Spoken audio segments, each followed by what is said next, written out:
99% of people are using AI models the same way that they use Google, but recently a new way of prompting your AI has emerged that doesn't just replace the way that you work, it promotes you to the CEO of your very own AI company. It's called Loops, and it's part of a growing development in agent autonomy, where AI agents basically spin up and autonomously complete tasks or goals that you set for it, often working throughout the night.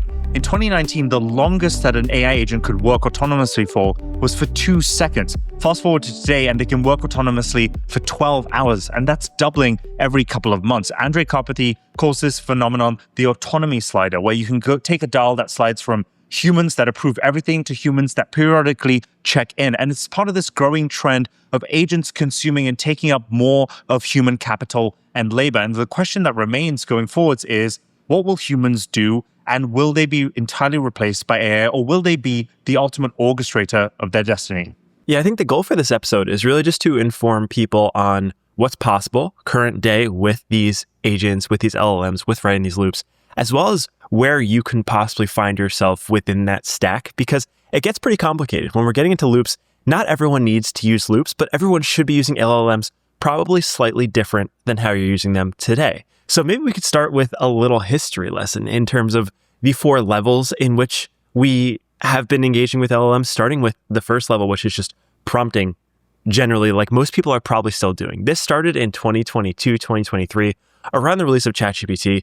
The way that you would engage with these LLMs is you would just submit a question or you submit a prompt and you get some language back. Now, if you are still doing this, that's okay, because I find a lot of people are, but understand that this is how you engage with the model 3 years ago, 4 years ago. It has since advanced pretty meaningfully since then.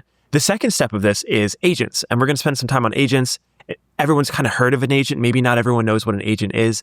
An agent is something that could think for a little bit longer. It could run a bit longer than just a standard prompt. It can go off and do things. It could call tools for you.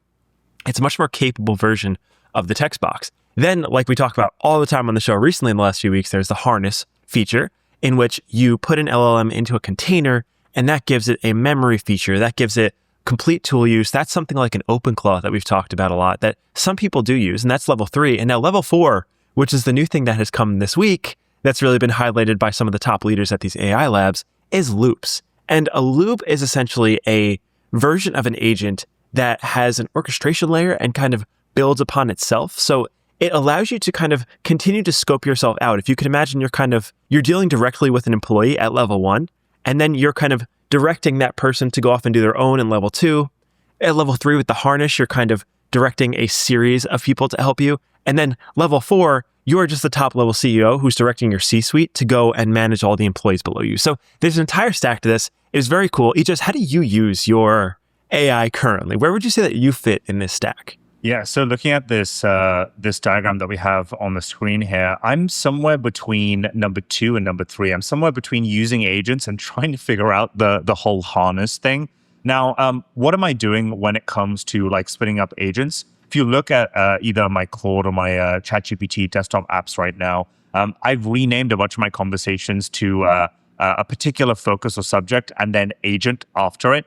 And so I can go to it, and this agent basically has all the context of what I want it to do, whether it's like research a particular topic, create some kind of an outline for something, research a particular investment angle. It already knows and has the embedded context for what it needs to do. And there's usually like 1 to maybe 3 tasks that it needs to autonomously execute on its own.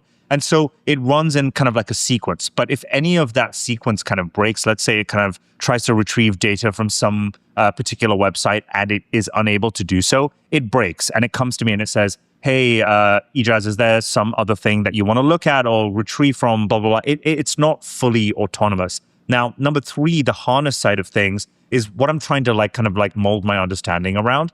What I've noticed is when you type in a prompt and you get a response, you can kind of tell that it's AI. Like usually when we kind of create artifacts, it comes in a particular font or it speaks in a particular type of language. The harness helps kind of like take your prompt and kind of mold it into something that is more human-like, but also more nuanced with what you are trying to do. Like it effectively gets closer towards that ultimate goal. Like we were talking before recording this episode about human taste and how AI doesn't really get human taste. The harness helps you get towards that ultimate kind of taste profile for the particular output that you're trying to generate. I haven't tried working with loops just yet, but my understanding of this, and correct me if I'm wrong, is you have an AI, you can prompt it and you get some kind of output. A loop specifically is an AI agent that doesn't break. If it comes across an obstacle that it doesn't understand, its instinct isn't to come to the human and say, hey, like, I can't figure this out, guide me. It completely reiterates the prompt over and over again until it gets past that obstacle, working towards like one objective. So a few examples I've seen for this is if you are coding, right? And let's say there's multiple workflows of a code base that you want to work on, and it comes across a hiccup where it can't retrieve data from one of those particular flows. It is able to kind of like circumnavigate around it, maybe spin up its own separate flow and try to figure out the problem. And often this results in an agent working for multiple hours at a time, often overnight. I think Karpathy spoke about his auto research agent working overnight whilst he slept. And we're seeing different variations of this start to arise. Where are you, Josh, in this stack? Yeah, loops are like they're like the closed source system where you kind of define an outcome and it will continue to work towards that outcome without any external inputs. It's very cool. It's very automated. I don't think it's for everyone. It's certainly not for me because I haven't really had a use case for loops per se. I would say I'm sitting at each one of those first three phases, given whatever tasks I'm trying to do. And I think it's important to understand that a lot of people might not even need to go past number one unless you're actually doing productive work. A lot of the agents, a lot of the harnesses are for kind of automating more systems from your life. If you're just trying to use this as Google, if you're just trying to use this as a writing assistant or someone to chat with, the prompting is really strong. And I find a lot of times this is my this is my outlet for like Google search results. So instead of searching for Google, I'll get a little more in-depth results. I'll ask my LLM.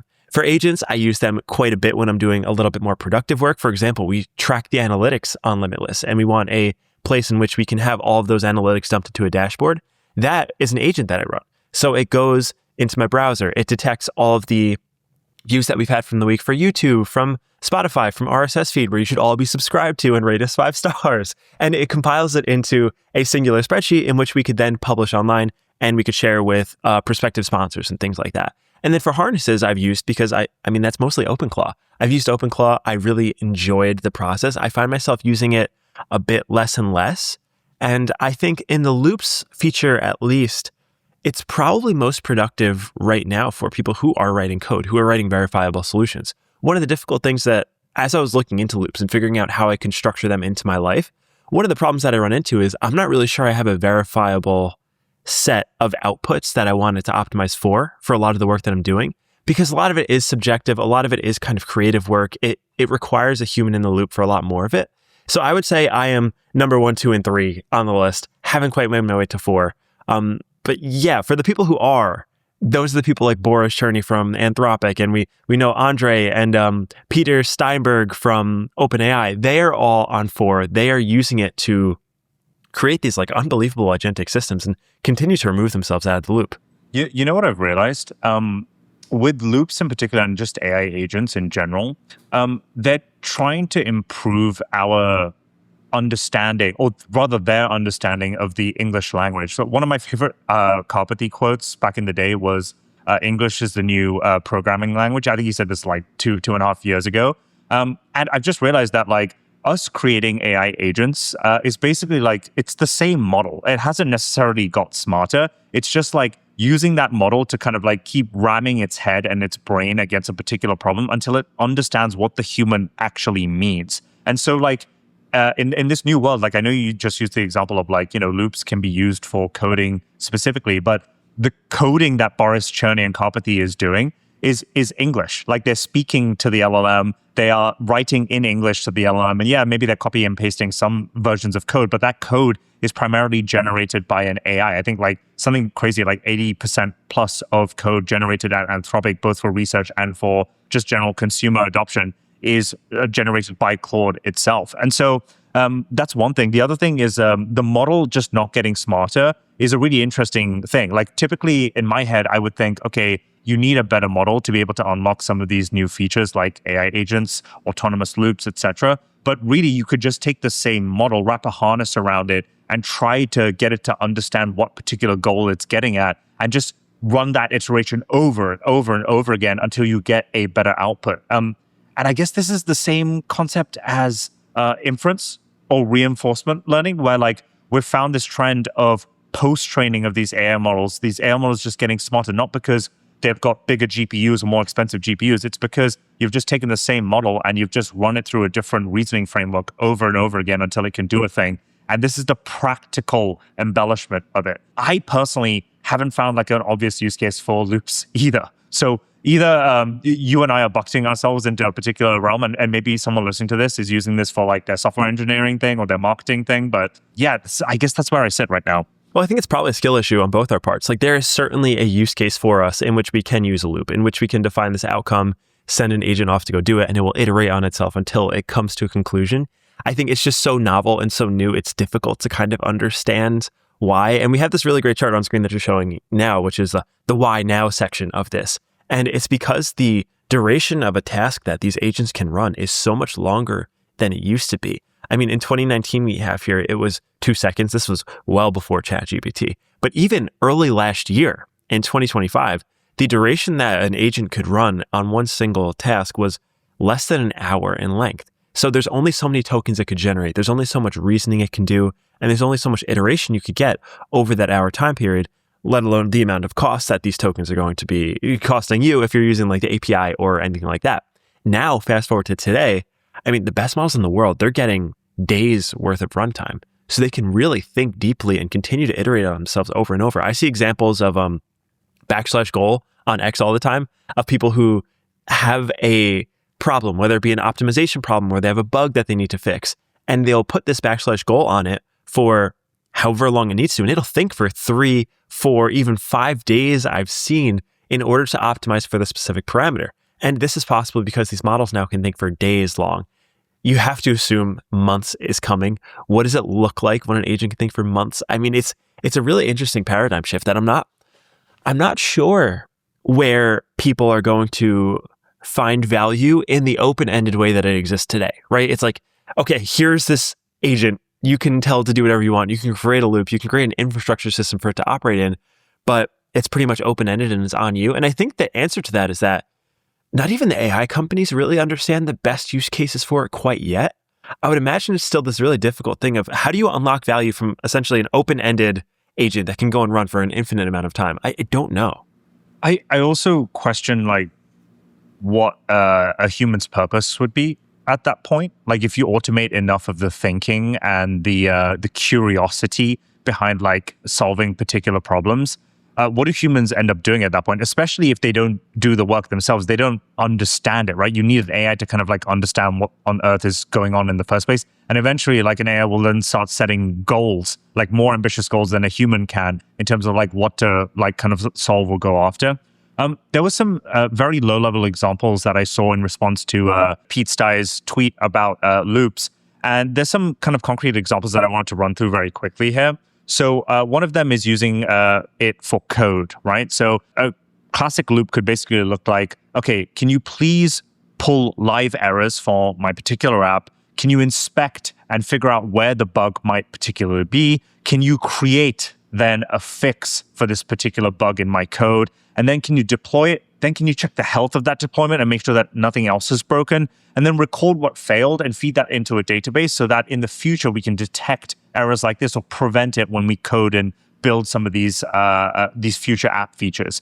Now, that is kind of like a very small and specific enough use case that can be generalized across basically any app or software engineering project that you might be working on if you're listening to this. And I wonder how many hours worth of engineering time that this replaces, because I know that there are entire teams, having worked at companies and been a product manager in the past, entire teams of software engineers that spend their entire days working on something like that. So that's one thing. And then for content, which is very applicable for product managers or even like the work that you and I do, Josh, an agent could read a PRD, so which is a product requirement doc, which is usually kind of like created for a strategic goal that you want to kind of like build at your company, like a product or a feature. It then writes whatever that next asset could be. So it could be like a design profile or a mock-up of what that feature might look like. Score it against like some kind of criteria that the company has across like, you know, it must follow our vision, A, B, and C. It must also look a particular way. This is our design profile, our brand kind of profile, and our aesthetic. And then it kind of like updates its progress depending on like what other teams have shipped. So maybe it's dependent on a particular feature. And so it updates itself autonomously like that. Now, this all sounds very vague intentionally because it's meant to apply to your particular business or your particular project. But make no mistake, this is what a lot of humans are paid upwards of six figures to do on a daily basis. It's that nuance. And we're starting to see basically AI models and AI agents enter into that human taste profile. So when I think about where we end up eventually, there's a common argument that's made that it's like, oh, humans will always have the taste, they'll always be able to kind of direct where the AI should go because we are this all-being kind of like smart kind of entity. But I see increasingly AI stepping into that boundary and becoming the tastemaker for a lot of the work that we end up doing. I still believe that to be true, that humans in the loop are critically important to applying human taste. I saw this great chart. I have no idea where it is. Somewhere in the depths of X. But basically, it was showing that in the App Store, the iOS App Store, where everyone downloads their apps, the amount of apps that have gone into production that have been published recently has gone vertical. I think it's doubled or tripled over the last 6 months. Everybody's publishing apps to the App Store. The amount of 5-star reviews and the amount of downloads has actually either stayed flat or gone down. It has not matched the amount of new apps that are going to the App Store. Why is this? It's because a lot of the apps don't have enough care applied to them. They're just not great applications. And when I think about how I use my phone on a regular device or on a regular day, or how I use my laptop and the applications that I actually spend time on, there's a very fixed set of them. And I'm a little stubborn when it comes to downloading new ones because a lot of the new ones just are not great. And I think a lot of that comes from this lack of care that is presented from AI outputs, where if you're optimizing for a specific parameter that you can measure, it's going to do it great. But it doesn't understand the subtle nuances of how humans engage and how they really love to use these products. Like one of the products that I use is totally unrelated, totally not sponsored, but this app called Copilot Money. It's like a budgeting application. And it's so thoughtfully curated and designed, and it really deeply understands all the complexities that are related to humans when it comes to budgeting. It understands a lot of the design characteristics. Same with an app called Flighty. I'm sure a lot of people have heard Flighty. It's like a flight tracking application. There's 1,000 ways to track a flight, but Flighty really cares about design. They really care about how it's implemented with the human, and they've created this amazing output, and I don't see that changing. One thing that I did want to note is that I think when a lot of people see this, they imagine a world in which they are getting replaced. Everyone's like, AI is replacing me. Look how much it could do now. It has these loops. And I think the reality is it gives you a lot more agency to do the things you want to do, where maybe you're not doing the day-to-day where you would normally prompt an agent to do this, but you're doing a lot of the higher level tasks. You can imagine yourself not having to do the day-to-day. Like, for example, if you're just managing your household, you no longer have to take out the trash. You don't have to run errands. You could just focus on how to make your household the best household it is because you have that higher level ability. And in that chart that we showed in the artifact earlier on, it shows a decreasing sized human. It's the amount of input that a human is needed to get the outputs you want, but it's still ultimately on the human being in order to push and navigate towards the outputs that you want. Because ultimately, these tools are just for us. So when I think of AI becoming increasingly good, and when it comes to running the show even, I've leaned on it, we both have, I think, a lot more recently. But all that's done is actually given us more leverage to do more with the show than have it replace us. And even in the case that we could clone ourselves. We could create a video version of ourselves that has a perfect voice that sounds just like us. I don't think people actually want that. There's that lacking human nature that still isn't understood. And I find that it's more empowering when I hear that these loops exist that can run for days on end and create amazing outputs versus not where it's kind of extracted from us. I don't really think that's true. Yeah, it's like that stat of it's that thesis that everyone held about a year ago, which is like with the increase of AI adoption, people will have more free time to have fun and leisure. And in fact, the opposite has shown that like people just work way more and work harder, and the output of that work is measured across like pretty much every single company and profession and role. I do generally agree with that. I don't think humans are going to get wiped out anytime soon. But one thing that is kind of like nagging my brain is if we extrapolate this intelligence out enough, there is no reason why AI won't be able to kind of like take over or replace like other parts of the cognitive process that a human can do, particularly if it's one AI model trained on the entire corpus of knowledge that a bunch of humans have been guiding it, right? So when I think about Anthropic, when I think about OpenAI, I think about all the millions of people that use their product every single day, and the data that they ingest every single day that gets recorded on one singular database that can then be reused to train a better model that is more hyper optimized towards humans, right? You could argue that, as a single human, you don't get to meet and read the thoughts of every other human that is out there. You have your very own individual process. And I think that an AI model that can get access to the world's brain and thoughts could probably create something kind of close to knowing what that human taste profile would be.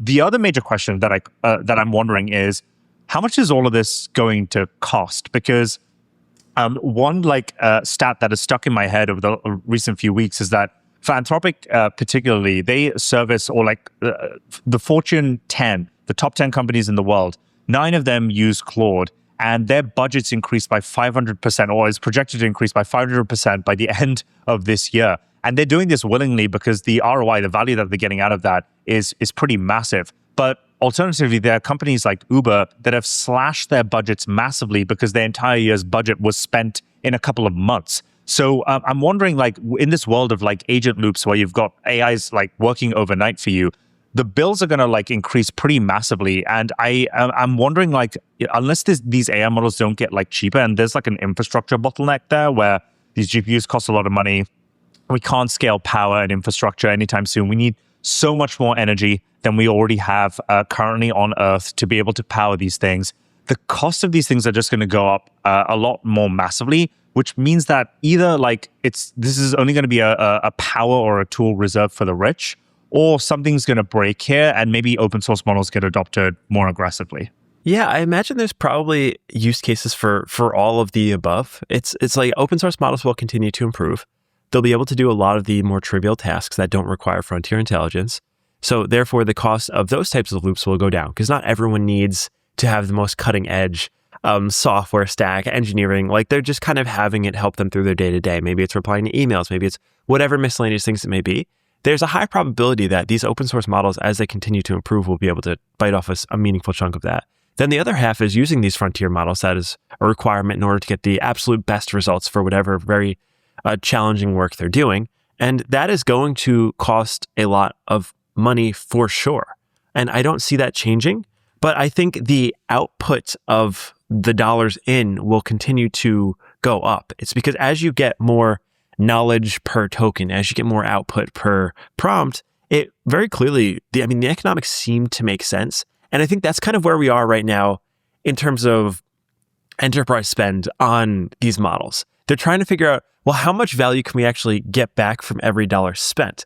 And right now, it's a little bit unsure. You mentioned Uber. We have Uber here that we're showing on screen, where Uber just recently put a cap on the amount of tokens that their employees are allowed to use, at $1,500 per engineer, per tool, per month.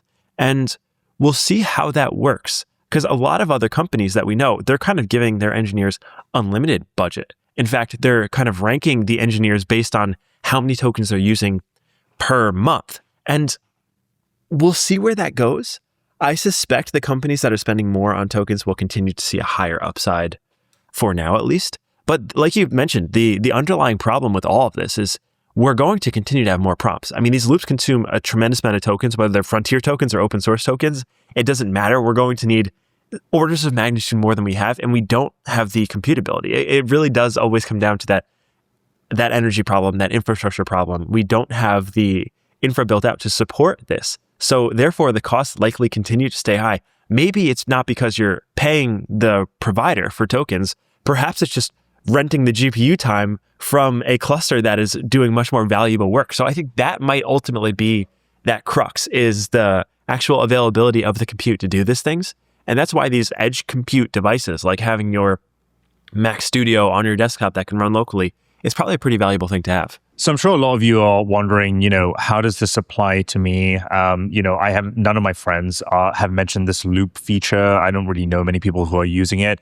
As we mentioned earlier, this isn't probably going to be used by the bulk or majority of people yet until some of those use cases actually arise. I think it's mainly going to happen in the workplace. It's going to happen with like some of these enterprise companies that are trying to automate certain departments or functions of their particular company, like marketing, like software engineering. And I think it'll start with lower level tasks because these agents still aren't smart enough to understand nuance completely. And also, you don't just want to let an agent run loose overnight whilst you're sleeping and then take down your entire company. And one place where it's working tirelessly to accelerate the development of that particular sector is, of course, AI. And we have Boris Cherny over here basically explaining how he's basically ditched his integrated development environment. He has ditched all of his normal tools that he had spent decades basically honing his software engineering skill on to now completely focus on building out these agent loops. And what is he focused on? Well, he works primarily on Claude Code, but the other folks at Anthropic and OpenAI have started this thing called Recursive Self-Improvement, or RSI, which is basically the goal of getting your AI model to build the next version of itself. And this is a test that Anthropic and the folks at OpenAI do for any new model that they release. They set it a goal or task to basically rebuild itself in a more improved fashion. Now, one thing that the AI has gotten really good at is building out that next function. But one thing it's not very good at is figuring out what research problems they should fix, what research problems it should focus on to try and overcome and make it ultimately a better model than its competitors. Now, RSI is something, it's kind of like the golden egg that each AI lab is going after. And this is the primary use of agent loops right now. And you can see why it might be obvious. If you have an AI model that can basically build the next best version of itself, eventually you're going to get to AGI, whatever the hell that looks like, and then you can apply it to pretty much any sector. Now, the problem and the worry that kind of immediately pops into my head and a lot of these researchers' head is, if it eventually does get that smart, right, it could escape human control completely and run off on its own and do its own thing. Because at that point, why would it need a human to kind of like guide it or shepherd it? Instead, it can just kind of like do its own thing. So this is like the primary use case that I'm seeing for agent loops being worked on right now. I would love to see a like more broader application across like kind of like consumer professions, like in finance, like in science and stuff like that, which I do believe it'll spill over eventually. But unless you're seeing anything else, Josh, I think like that is primarily it on agent loops and agent autonomy. It's on you to figure out the best use cases for it. Like there's no real company defining it. They're just giving you the tools. And I mean, for better or worse, it's very open-ended. So it's on you to figure out how best to use these. I think if this sounds a little overwhelming, maybe we could outline a few examples of each one of these kind of 4 rungs in the ladder here. The first one being prompting. This everyone has done before, I'm sure. It's like, rewrite this email to sound more confident, or explain what my doctor meant by this. But then you've probably also used the partial agentic usage as well of these models, which is like, plan it my 3-day vacation to Lisbon that I'm going on next week. And it will actually go off and use tools, and it will think complex thoughts and ideas and kind of surface you a full itinerary for your trip. And then there's the third one, which is the harness. This is a little more complicated. This is for people who are building more project-based stuff. So for example, if you want to build you a website for your dog walking business and you kind of describe it and you go back and forth on a spec, and then it goes off and implements that. And the fourth is loops, which doesn't have to necessarily be overwhelming. It can be simple as, let's say you are interested in the news. You could say, every morning before I wake up, scan these 10 sources plus market data and give me this bulleted brief. Or let's say you have a to-do list. It'll go off and think overnight and solve all of those problems overnight, iteratively, until it comes to a solution that it hopefully arrives at in the morning. So there's a lot of use cases. I think a lot of it requires creativity. And that is the prompt we will leave you with today, which is share with us, please, how you are using these models best. Because so much of the question isn't, are these models smart? It's how can I extract that intelligence from them in the most effective way for my life? So I would be so curious to hear which rung of the ladder you find yourself on, 1 through 4, and then what the most interesting use cases you found among those rungs of the ladder. Are you using loops currently? What are you using them for? Are you with agents? Are you still using it as a Google extension? If you're still using it as a Google extension, I would encourage a little more creativity. Really try to ask harder questions and figure out how it could be implemented in your life. But I think that's pretty much it on the loop. You're not going anywhere, but your job might shift a little bit in terms of scope as these tools get more powerful. And that should be the hope. That should be the goal, because it'll allow you to do so much more that you want to accomplish, I believe. And yeah, I think that's where we'll leave you with today. Thank you, folks, so much for listening. Similar to Josh's prompts, I'm actually kind of curious For one singular task that you've used your AI for, what is the most number of tokens that you've burnt? Be honest. It can be for any use case. Doesn't matter. Let us know. And also, what is the longest that you've had an AI work on a particular task for? Is it a couple minutes? Is it hours? Is it potentially overnight? Let us know. I'm curious. And what was the associated bill with that? And yeah, we'll see you on the next episode. Wherever you listen to us, if you haven't subscribed, if you haven't rated us, if you're not leaving us comments, what are you doing? We respond to pretty much any and every one of them. We listen to your feedback. It feeds into some of the work and content that we put out. We are almost hitting 60,000 of you folks. And you guys are reading our newsletter, which is like hit out to about 100,000 plus people every single week. We post twice a week. But yeah, wherever you are, please subscribe to us, leave us a comment, and we'll see you on the next one. See you guys next time. Peace.